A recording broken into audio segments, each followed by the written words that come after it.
This is CX of M Radio, the voice of customer experience professionals.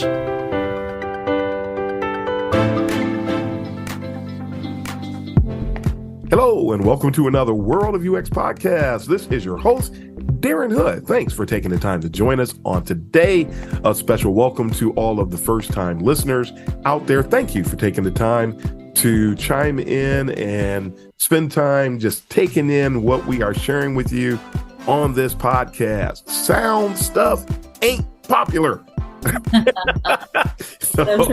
And you can hear my guest. I got a guest with me again on today. We are going to have taken a break in the current series on the sinister nature of today's UX culture. I don't think it's good to hear that every week. So we're going to break that up today. And this time we're breaking it up by taking the time to spend good sizable amount of time here today. I love these segments because I love hearing from other people. I love sharing voices, giving my platform handing it over to someone else, someone who should have a voice in the industry, someone who deserves to be heard in the industry. There's a lot of people talking. I say this all the time. There's a lot of people talking in UX today. There's a lot of talking heads, but there's a lot of people that are talking because they can and not because they should. I want to share people who have something to say that when you walk away, you can take the things that they're saying, put them in practice. You can trust in them. People who've actually earned the right to speak. Let's put it that way today. And I've got another such person with me today. We met on social media. We hit it off. I love the stuff that she does. I love what she's talking about. I know her concepts. I know where she's coming from. I've seen her ID badge and it's legit. We got enough people with fake FBI badges out there talking about UX today, but I've got one of the real ones with me today. I am honored. I am pleased. And I always let my guests introduce themselves. So guests, please go ahead and take it away and let the folks know who you are. Well, thank you so much, Darren. This is truly an honor to be here and to be chatting with you on a Friday. There's nothing I would, rather do. So this is the perfect setting to do that. I am Manisha Bhalekar. I have been a UX practitioner and leader with about 2 decades almost in this industry. I do come from a place of privilege. I had the privilege of being more classically trained in design. I was born and raised in India, and I graduated in my undergrad in product design. Back then, this was late 90s. Wow. UX was not mainstream at all. Mm-hmm. I think there were some facets of it. I had really started to learn about interface design at that point, and it was intriguing. Back when I did my undergrad, honestly, I think I had more fun than really absorbing and learning as much as I could have in hindsight. Mm-hmm. And so really for me, doing a master's in design at that point was the big transition into how much responsibility there is within user experience, product design, and what that means for uplifting people in their lives and their jobs. And it felt to me that was something that I wanted to do for a living, which was gratifying because I did have the opportunity to do that. Early 2000s, I was in Ohio. I was a recent grad from Ohio State University. Go Bucks, by the way. Sorry, Darren. I know there's a little Ohio-Michigan connection, but so this is my little, stealing your platform to say go Bucks. Right back at you. But anyways, so, I was a recent grad, had done my master's in interaction design and human factors engineering, nice. Which was fantastic because it was interdisciplinary. I really got to understand and work with people coming from diverse backgrounds, educational backgrounds. And I then transitioned onto a job in automotive industry. So I got the opportunity to work with big brands like General Motors, Toyota. Mhm. I also did a brief stint along with my grad advisor, who actually is a design practitioner and a research practitioner herself, and had a design consultancy in Columbus, Ohio. So there was a lot of opportunity right off the bat to work with some Fortune 500s. But my first full-time job, if you will, was designing SaaS products for dealerships, for car dealerships. So this is really interesting way of, sort of being thrown into the world of user experience. There was no department or group for UX, but Mhm. I was hot on the heels of, having graduated like masters, really got the opportunity to talk to senior leadership at that time who got behind me, which was fantastic, and said that we believe there's a lot of value that UX can provide. How about if you want to start a group? And so that's what I did. Company called Reynolds and Reynolds in Dayton, Ohio. It was Yeah. fantastic. To be able to go do that, lots of responsibility, but also a lot of opportunity to work cross-functionally, whether that was new product design group or engineering, as well as product marketing, marketing and sales. So really, that's how this all started for me, Darren. Wow, that is fun. I love hearing everybody's story. And I didn't realize you're Ohio State. I think I knew that. I think I came across that. I've added some smart ass comments on your LinkedIn. I don't know who it was. I think I know it was on one of those where someone was from Michigan State, and then they're like, Yeah, I vaguely remember that. And for me, it gets funny now because I'm a Spartan Mhm. on one hand, but I'm also a Bruin.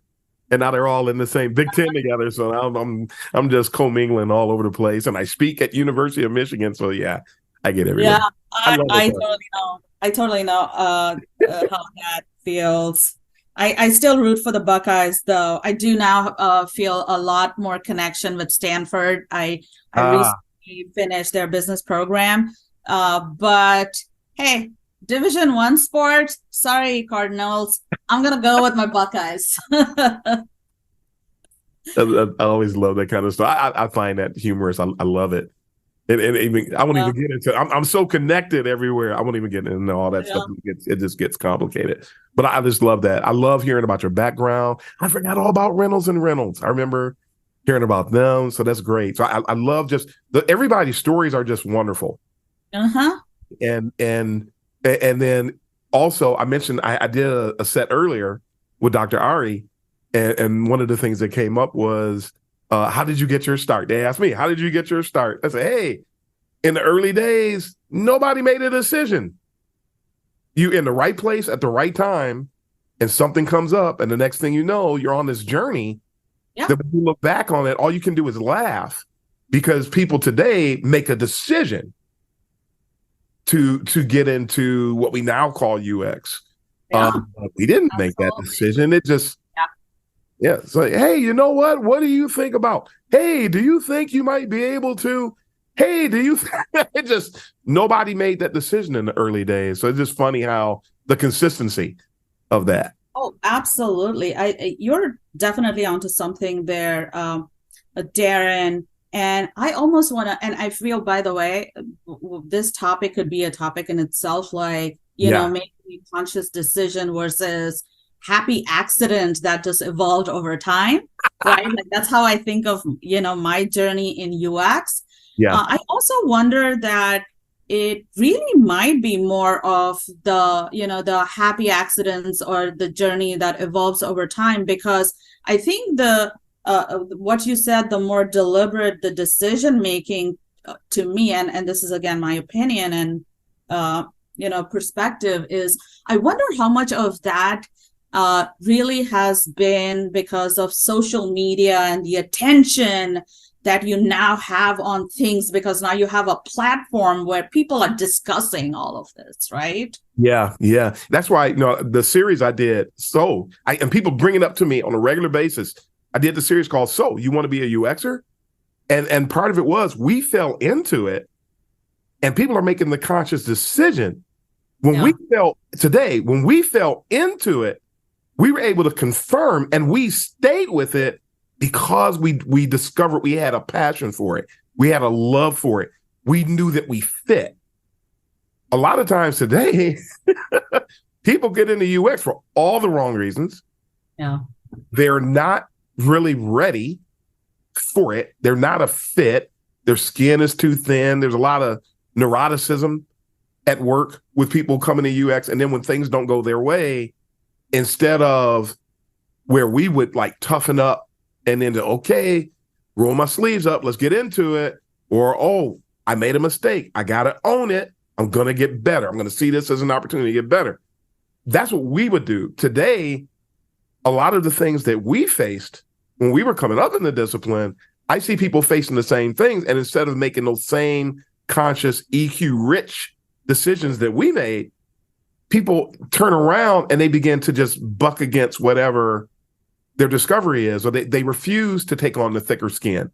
Somebody hands it to them, they don't want it. They find out they made a mistake, and they try to sort of glorify the mistake. They don't, instead of owning the mistake, they pretend that the mistake wasn't made, or they try to distance themselves from it and then attack the person who's the source to let them know that they made the mistake. It's very interesting, I think, and I think that it hurts the discipline at large. I've been saying this more and more and more lately. We're all connected. And every time somebody does something, it affects everybody else. It will eventually ripple. And I tell the story about one person. I won't mention the person's name in this instance. I often do. But in this instance, I won't. Where the person, everything was fine on Tuesday. And then they came to work the next day, and the whole team was axed. The whole UX team was axed. And why? That person didn't like UX. And I like freeze frame right there. Why didn't that person like UX? Yeah. The person was interacting with people in other organizations that were souring him on UX. And so nobody recognized it. Nobody recognized what this person was doing or what the potential fallout was. So they weren't able to mobilize themselves. Maybe let's take an opportunity. I mean, I say whatever project you're working on, and every meeting, get it all the way down to a granular level. Every meeting is an opportunity to drive UX maturity. Oh, every meeting is an opportunity to help people, even if a millimeter at a time, a cognitive millimeter at a time, help people to reach the point where they see UX as valuable, where they understand how you operate, and you're constantly building relationship. It's never just about the work, as I always say. It's never just about the work. And so I've come face to face with those people who, given the opportunity, would love to whack the whole UX team, but we're always doing things to convince them. They end up being your biggest fan, so to speak. Yeah. And because we recognize them, because we find out what makes them tick, because we build partnerships. And so, if you're just dying, just sitting there, so embedded in the work that you can't see anything else, you're going to end up getting blindsided. And that's why I like talking about everything. 100%. There's so much to what you just said, Darren. I think that as UX practitioners ourselves, and you don't always have to be a researcher for this, and how misused the whole idea of empathy is, right? But even at the core of it is such a bad, it's kind of like, it's almost a cuss word now in UX. It's been so misused. It's been so misused. But really, if at the core that you think, the foundation of UX, if this is empathy, you really need to think about, whom you're communicating with, right? Who's your audience? And I think that is like our superpower, right? We understand that. Yes. And we can communicate with that, even if they may have a different idea about something, or they may not even understand UX. I think that each of us have that responsibility to exercise this so-called empathy that we always talk about, but then really at the core level, we never ever do it with the people that surround us in our day-to-day lives, right? Our coworkers, our peers, whether those are people you're talking with in engineering or product management or otherwise, whether it's leadership or subordinates. I think that if we really kind of stay at the core, you'd really understand what that empathy really means. Yeah. That's another topic I'm going to tackle soon. I think that it's become very genericized. Oh, yeah. I think there's some truth to it to an extent, but because people have over genericized it, now you have people who wage war against the term. Yeah. But I love how, I think it was Adele Lynn in her book on EQ. She mentioned empathy in a way that other people hadn't. And the way, and it really caught my ear. So she's my favorite EQ author because of the way that she approached some of the more stereotypical aspects, the common things that people normally hear about EQ. But she mentioned that the way she talked about empathy, she talked about not being in somebody else's shoes, which is like 8 times, if we were doing a Family Feud, that'd be right. The answer. Yeah. But she talked about understanding things from the perspectives of others. I think that if we throw the word empathy out and just talk about it from that angle, I think it brings a lot of value. Yeah. And that's the thing that I try to remind people about when I hear empathy coming up. And it's a powerful thing if you do it right. Oh, absolutely. And 100% that empathy is not about being in other people's shoes. If anybody tries to tell you that, I'm going to say this as someone who's practiced UX for 2 decades now, that is not true. Do not accept that as the truth. Empathy from a UX standpoint is firmly about staying in your shoes, really. If you end up being in someone else's shoes, what is the value that you're going to bring in as a designer, as a researcher, as a practitioner, right? So you have to have your own identity firmly in place, but really then understand the problem that this other human is facing, that now you can use your craft and your skills to be able to help with. Yes. Really is what it is. So, and I love that because it brings out the scientific aspect of it, which with the overgeneralization and the generic, making it more generic. I can't say that other word.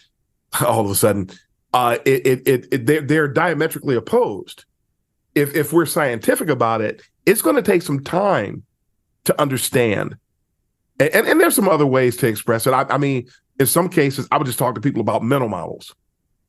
mm-hmm. And it's the same thing because what are they actually trying to do? What are their challenges? What are their pain points? We use all of this language. I don't even have to use the word empathy, but we still achieve it in its finest form. And again, when we do it, it's powerful.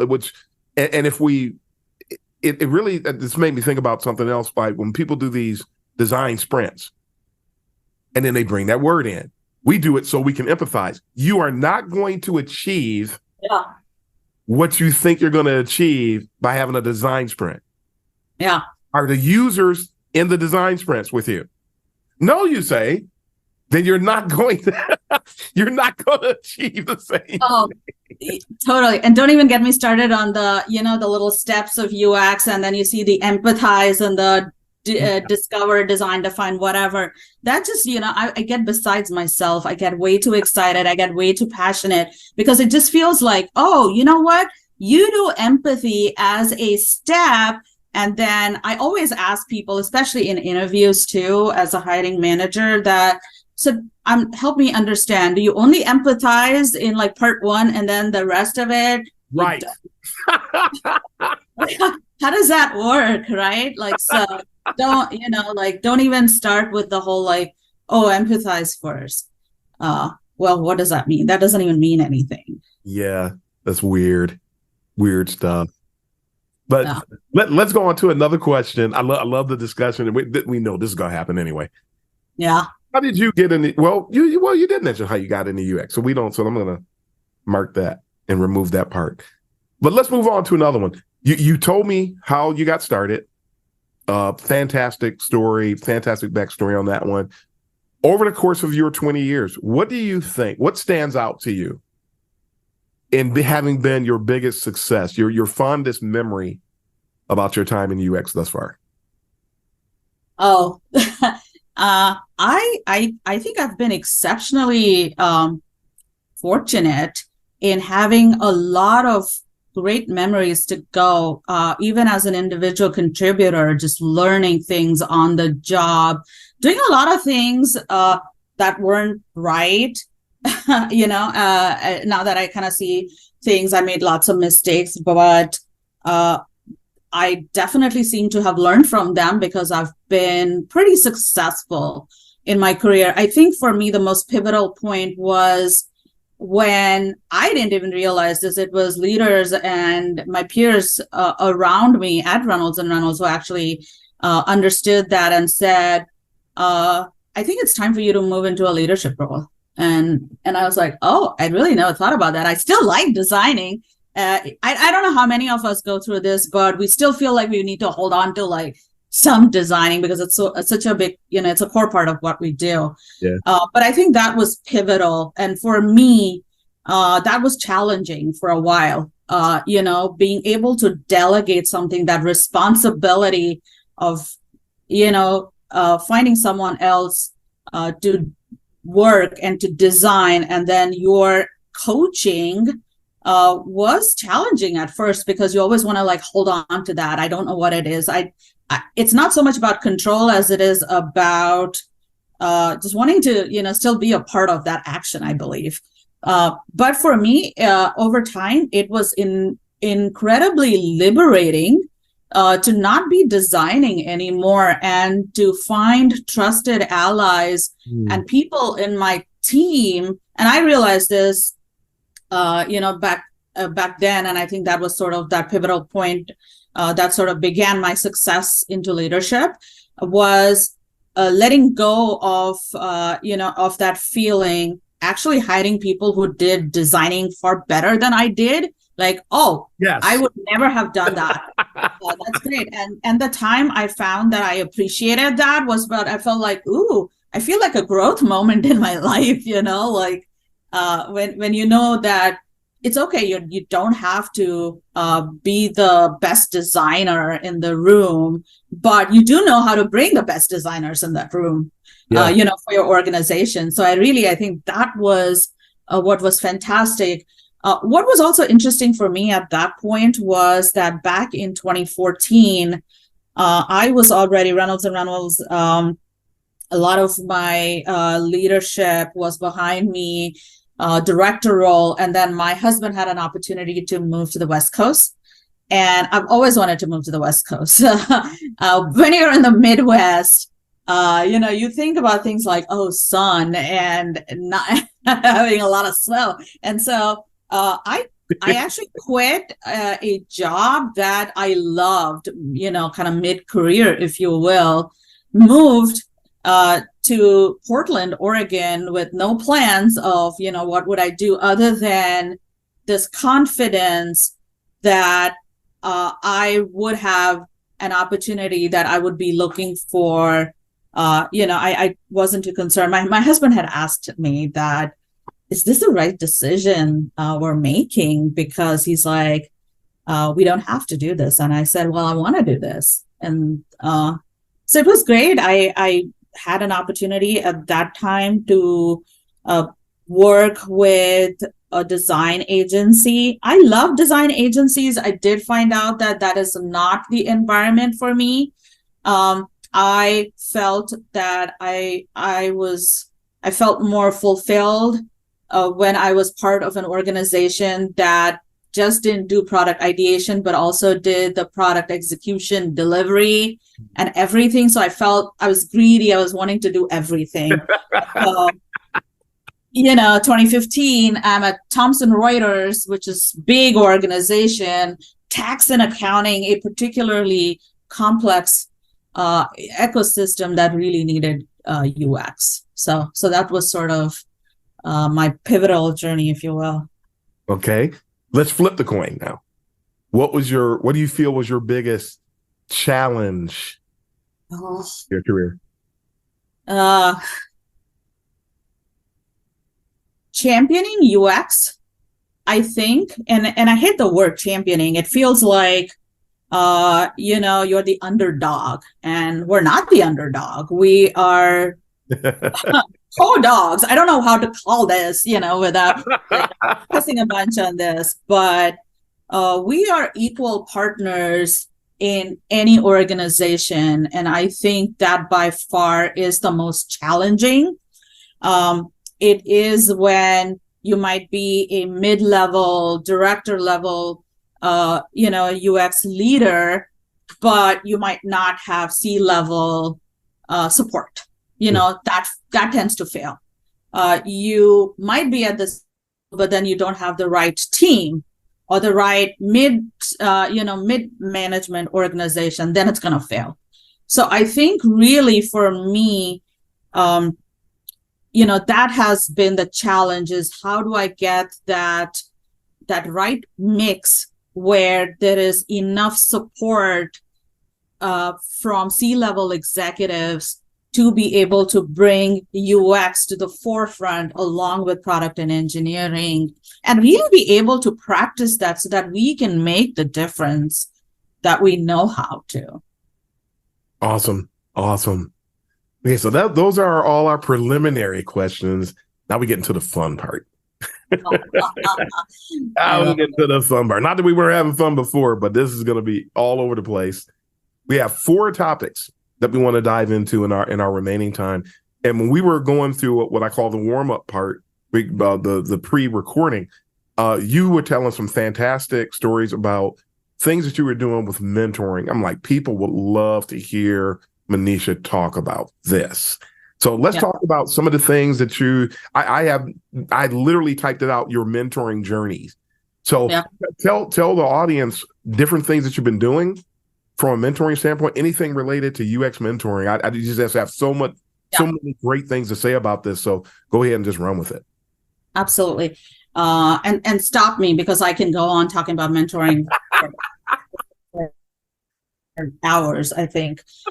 Mentoring has been such an essential part of my success that I want everybody who is passionate about anything that they do in their life. It doesn't just have to be on a professional front. You need a mentor. I need a mentor, and I'm always seeking one. I feel that it brings out the best in me, and I'm constantly learning from it. So mentoring holds a special place in my heart. And especially in 2020, when, a bunch of us were at home and there were so many different dynamics that were happening, that I truly sat and thought about that I need to do something about this. And how do I give that back to students of design or people who want to come into design? And how do I give some of that, what I have back, the knowledge, the evidence of why this is successful. So I tried various ways of doing that, whether those are attending meetups, putting out stuff on LinkedIn, reaching out to people who reached out to me. I do that a whole lot. I've used platforms like ADP. The best that I found for myself was that I can really do justice to mentoring was when I had a selected group, not a big group, but a selected group of individuals that I see over a course of time. And that is an extended time. It can be months, it can even be years, where, depending on what they want to be mentored on. I'm mentoring currently a student of design. So we started this as a summer mentorship, but we've decided mutually that we love this, and we will continue doing that as I help this student through her design journey as well. So to me, it really felt that I needed to be a mentor for an extended period of time. This is really how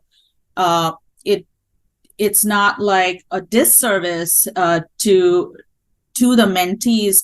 To me, the ADP, I am not opposed against that. I do believe that they do come from a good place, but somehow there are some aspects of the ADP platform that concern me. One was that there are so many of those out there. They only have this limited amount of time or access to a particular mentor. You don't really get an opportunity to form a relationship, and it doesn't seem to be like that wasn't sustainable, at least on that platform. A lot of the people who connected with me then, actually reached out to me on LinkedIn. We found that much more sustainable, to be able to then, continue with those relationships and then really connect. And so that has been my journey. I love that. There's something so rewarding about helping shape someone's evolution into design. Yes. I love the fact that you use the word evolution, because every individual, we all have had an evolution. We all evolve, and then you evolve, and then you go into a standard growth pattern. Yeah. And we never, ever, we're like trees. Yeah. Trees never stop growing. We never stop. The roots never stop going down, and the branches never stop reaching up. And then we go through our seasons. Yeah. So always some transition that we go through. And so, yeah, that's a fantastic word to use that brings those images to mind as well. So love that. Love that. Hi, everybody. Due to some technical difficulties, we ended up having to cut the first session short. So we're going to share this episode in 2 different sessions. The second part has been recorded. It's going to be all set next week, but we're going to cut it short here on today. So we hope you enjoyed hearing the things that Manisha and I were talking about and the insights that she shared with the community. She's very insightful, very smart, very sharp. I love talking to Manisha, but we will share the second part of this set next week. So thanks for your patience. Thanks for taking the time to join us and taking in today's podcast. And now it is time to sign off. So until next time, this is Darren Hood, the host of The World of UX, wishing everyone the absolute best. And until next time, happy UXing, everybody. Thanks for joining us for this session of CX of M Radio. Be sure to rate, review, and subscribe to the show, and visit cxofm.org for more resources.